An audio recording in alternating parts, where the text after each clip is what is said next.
자, 여기까지 해서 CSV에서 데이터를 가져와서 그다음에 K-means 클러스터로 9개 정도의 영역을 나눠서 군집화를 하고 그것을 테이블로 만들었습니다. 이렇게 만든 상태에서는 이제 우리나라를 전국 단위로 해서 9개 정도 나누어서 군집화가 되어 있는 거고 각 그 9개 영역마다 군집화를 따로따로 해서 그 지역의 관광지는 어떤 식으로 배치가 되었는지를 확인할 수 있는데 지금 여기서 이제 시간 관계상 우리는 제주도를만 한번 샘플로 보고 싶습니다. 여기 있는 데이터가 이런 식으로 되게 다양하게 많이 있고요. 이렇게 많은 데이터 중에서 제주도에 해당되는 거, 제주도가 어디에 속하나를 쭉 내려보면은요, 제주가 나오는 부분 같을 겁니다. 여기 있죠? 제주도가 C1 클러스터가 돼 있죠. 그래서 이 긴 데이터 중에서 다양한 데이터 중에서 C1만 뽑아내고 싶다라고 한다면은 select row에서 조건을 거는 겁니다. C1인 것만 출력해줘 이런 거죠. 이렇게 해서 들어놓으시고 더블 클릭하시면은 조건이 C1인 친구들 아까 C1이 제주도였으니까 이렇게 된 거고요. 얘가 만약에 제대로 잘 됐나 확인하고 싶다면은 데이터 테이블 하나 더 집어넣어서 이렇게 연결하시면 됩니다. 여기에는 C1만 있나 조금 C1만 있죠. 이 앞에는 여러 가지 다양한 것들이 있었는데 그래서 요거 보시면 되고 이거는 이제 확인하고자 한번 연 거니까 지울게요. 그리고 이제 제주도 모양으로 해서 하면은 요 위에 있는 요 그림처럼 이런 식으로 요 제주도만 나오겠죠. 제주도가 온통 파란색입니다.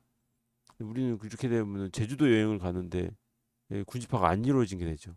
이 전국 단위에서는 군집화를 이룬 거지만 전국 여행을 간다면은 또 이게 의미가 있을 수 있겠죠. 근데 우리는 제주도 여행을 가는데 제주도 군집화가 안 돼 있으니까 이러한 어떤 군집화 과정을 한 번 더 돌리게 되는 거죠.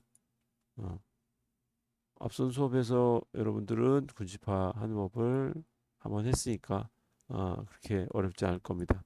똑같이 마찬가지로 언슈퍼바이즈드 카테고리 들어가서요.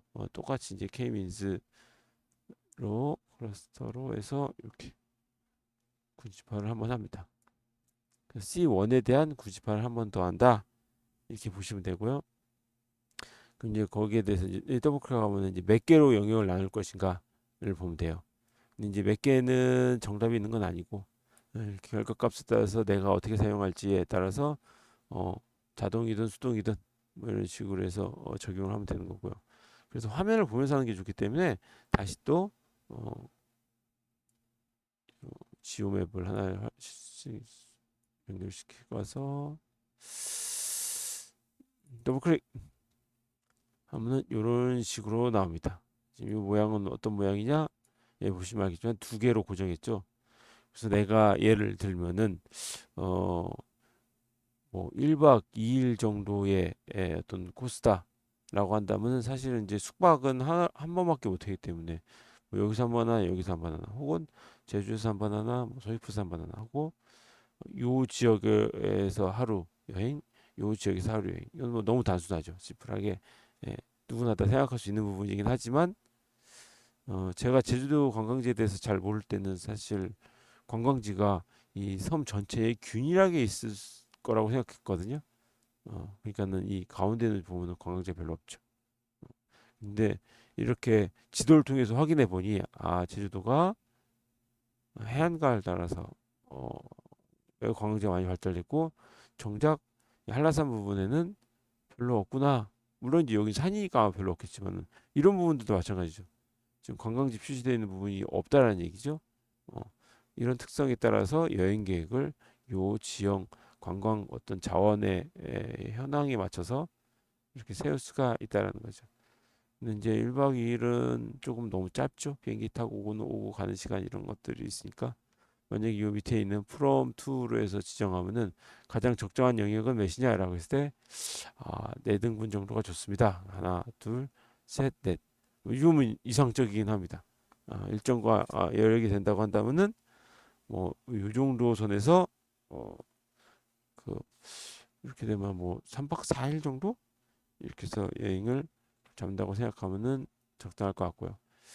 저는 이제 저의 필요에 의해서 3박 4일 너무 조금 어렵지 않나?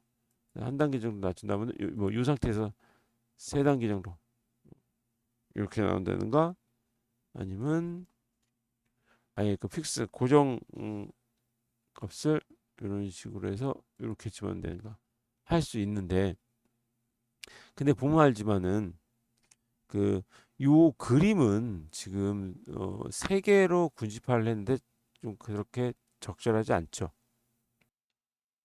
이렇게 네 개의 단위가 조금 부담스럽네 해서 날수를 줄이거나 아니면 아예 처음부터 3으로 고정해서 이렇게 했을 경우에 요 지금 군집화의 문제점은 그 한라산을 끼고 제주시랑 서귀포시랑을 하나의 어떤 관광으로 묶은 거죠. 실질적으로 이거는 너무 힘듭니다. 여기 산 넘어가지고 이쪽으로 하루치기 여행을 하는 거는 그러다 보니까 이거는 지금 군집화가 우리가 원하는 형태가 안 됐죠. 아예 어, 사, 4개로 했으면은 별 문제가 없을 건데 3개로 가다 보니까 이런 부분이 생기는 거죠. 그래서 이제 그럴 경우에는 이 여러 옵션 중에서 내가 원하는 형태의 옵션이 뭐가 있는가를 좀 체크할 필요가 있는데 여기서 지금 정규화 각각의 거리를 비율에 따라서 이런 식으로 나눠서 지금 정규화는 지금 6이 적당하다 이렇게 되어 있는데 3으로 고정시키면 이런 형태가 나오는 거죠. 그래서 이제 지금 이런 식으로 해서 체크를 해서 하면은 형태가 이게 지금 군집화 모양이 어, 좀 할 때마다 달라질 수 있어요. 조금씩 이 경계선의 위치나 이런 것들이 움직일 수 있는데 어쨌든 정규화를 했을 경우에 요게 하나의 관광권, 요게 하나의 관광권, 요게 하나의 관광권 이런 형태로 나눌 수가 있는 거죠. 우리가 원하는 것은 이게 더 적합한 거죠. 그래서 이런 식으로 하면은 제주도 관광을 확대해 볼까요? 이런 식으로 할 수 있구나 라는 것을 알 수가 있습니다. 그래서 좀 더 보시면 이렇게 돼 있고 또 지금 오른쪽에 C1, C2, C3 아까 그 C9까지 해서 쫙 나눴는데 그렇게 해서 나온 하나의 제주도를 또 하나 세 개의 예, 군집화를 만든 거죠. 그래서 이제 우리가 그래픽 모양을 좀 잘 보기 위해서 이거 맨 위에 있는 거 시몰 사이즈 좀 키웠습니다. 눈에 좀 더 한눈에 와닿죠. 어, 그리고 또 하나 이제 이 모양을 표시를 하기 위해서 우리 이제 테마별 클러스터인데 테마명으로 잡아야죠.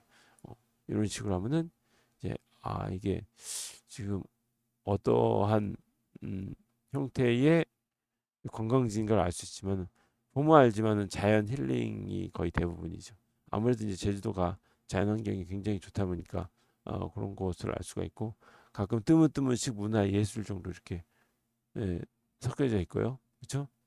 어, 그리고 좀 더 확대하면은 좀 더 세부적으로 도심지에는 쇼핑이나 이런 것도 있죠. 그래서 관광 상품들 사고 이렇게 하라고 공항 근처 이런 식으로 나와 있는 것을 알 수가 있습니다.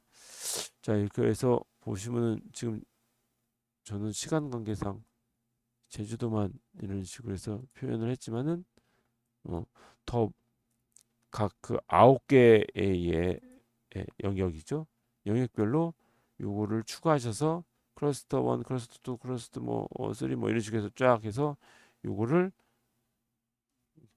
교과서 교재에 있는 것처럼 이렇게 9등분으로 나눠 가지고서 각 영역을 집어넣으면은 각 영역별로 관광지를 군집할 수 있습니다.